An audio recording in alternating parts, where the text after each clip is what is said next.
An encounter took place between police and a kidnapper in Palairi Bond of Kachar district in Assam on Tuesday night, leaving one police constable and the alleged abductor Elias Jamiruddin injured. Prime accused Jamiruddin is currently under critical condition and has been admitted in Silchar Medical College and Hospital. Jamiruddin was hit by a bullet as Kachar police opened 2 rounds of fire while he was trying to flee after injuring the police personnel. Jamiruddin, a resident of Alambagh in Srikona in Kachar district, kidnapped a woman from Lakhipur on 16th of March and physically assaulted her. Kachar police acting promptly caught 4 people including Jamiruddin and a woman involved in case. On Tuesday night, in order to show the police investigation team the place where he hid the weapon to kidnap at Palaibun, Jamiruddin tried to flee, which resulted in the encounter. Briefing the media last night, SP Kachar Numal Mahata said that on 16th of March, while this lady was out for a morning walk in Sibpur of Lakhipur in Kachar, 4 kidnappers dragged her into a van and fled from the spot. Kachar police immediately sprung into action and arrested all the 4 kidnappers and also a lady.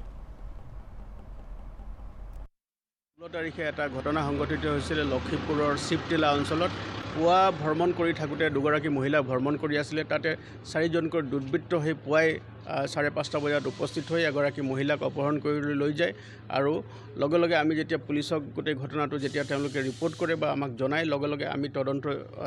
আৰম্ভ কৰোঁ 24 ঘণ্টাতকৈ কম সময়ৰ ভিতৰতে 4 জনকৈ যিজন ব্যক্তি আমি চিনাক্তকৰণ কৰি জিলাখনৰ বিভিন্ন ঠাইৰ পৰা তেওঁলোকক ধৰিবলৈ সক্ষম হ'লো এই 4 জন ব্যক্তিৰ লগত এগৰাকী মহিলাও জড়িত হৈ আছিল সেই মহিলাগৰাকীকো আমি ধৰিবলৈ সক্ষম হ'লো কি ভিকটিম মহিলা তাইৰ জবানবন্দী লোৱা হ'ল এটো দেখা গ'ল যে তাইক অপহৰণ কৰি তেওঁক ধৰ্ষণৰ চেষ্টা কৰা হৈছে আৰু সেইমতে ইয়াৰ মূল অভিযুক্ত জমিৰুদ্দিন বৰভূঞা তেওঁ ঘৰ হ'ল আলমবাগ পাৰ্ট 2 আৰু ইয়াৰ পৰা গৈ তেওঁ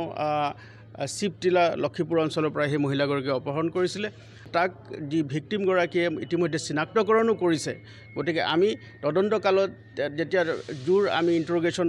চলাওঁ তেতিয়া ইন্টাৰোগেশ্যনৰ কালত তেওঁ আমাক জনায় যে তেওঁ এটা ৱেপন ব্যৱহাৰ কৰিছিল মহিলাগৰাকীক বশ কৰিবৰ কাৰণে তেওঁ ডিঙিত লগাই মহিলাগৰাকীক যাতে ভয়ভীতি প্ৰদৰ্শন কৰিছিল আৰু সেই ৱেপনটো তেওঁ এই পালাৰবোৰ্ড অঞ্চলৰ দলগ্ৰাম বুলি অঞ্চলত আছিল সেই দলগ্ৰাম অঞ্চলত তাত পেলাই দিছিল গতিকে তেওঁ সেই উদ্ধাৰৰ কাৰণে তেওঁ নিজে আগ্ৰহ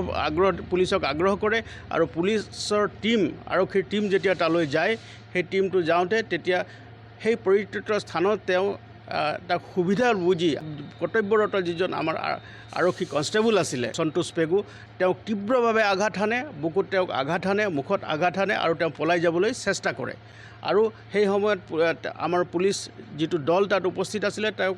ৰখিবৰ কাৰণে বহুতো তেওঁক সিগনেল দিলে তেওঁক সিগনেল নেমানি তেওঁ দৌৰি পলাই যাবলৈ তেওঁ চেষ্টা কৰে সেই কালত তেওঁক ধৰিবৰ কাৰণে পুলিচে তেওঁ এটা কন্ট্ৰোল ফায়াৰিং কৰে আৰু দুজাই কন্ট্ৰোল ফায়াৰিং কৰাৰ ফলত এটা গুলি তেওঁ ভৰিত লাগে আৰু তেওঁ আঘাতপ্ৰাপ্ত হৈ বৰ্তমান চিকিৎসাধীন হৈ আছে কনষ্টেবল যিজন অন ডিউটি কনষ্টেবল আছিল তেওঁ যেতিয়া বৰ্তমান চিকিৎসাধীন হৈ আছে আৰু গুলিবিদ্ধ অৱস্থাত জমিৰুদ্দিন বৰভূঞা নামৰ যিজন মূল অভিযুক্ত তেওঁ ধৰ্ষণকাৰীও হয় আৰু তেওঁ এজন অপহৰণকাৰীও হয় গতিকে তেওঁক আৰু বৰ্তমান যেতিয়া অনুসন্ধান কালত দেখা গৈছে যে গোটেই সামগ্ৰিকভাৱে গোটেই জিলাখনতে তেওঁ এটা গৰু চুৰৰ চৰ্দাৰ নিচিনাও তেওঁ আছিলে কাম কৰি আছিলে